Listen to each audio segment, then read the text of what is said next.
Kapag tumutunog ang alarma, ibig sabihin may paparating na panganib. Ganito rin ang 7 trumpeta sa Revelation 8 at 9. Hindi lang ito tunog ng paghuhusga, kundi tunog din ito ng babala ng Diyos. Ang bawat trumpeta ay tanda na si God ay kumikilos sa kasaysayan. Mga digmaan, kalamidad at kaguluhan parang shake up na nagpapaalala sa atin, anak, tumalik ka na. Pero kahit sa gitna ng matinding warnings, marami pa rin hindi nagsisisi. Ganito katindi ang pusong tumitigas kapag wala si Jesus. Yet, kahit may judgment, laging may grace.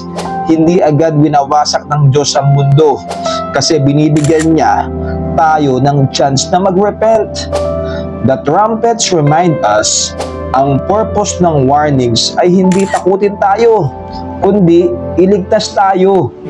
Kaya kapag may shaking sa buhay mo, problems, losses, or struggles, isipin mo, baka ito'y trumpeta ng Diyos na nagsasabing, come back to me, my grace is still here for you. God guidance.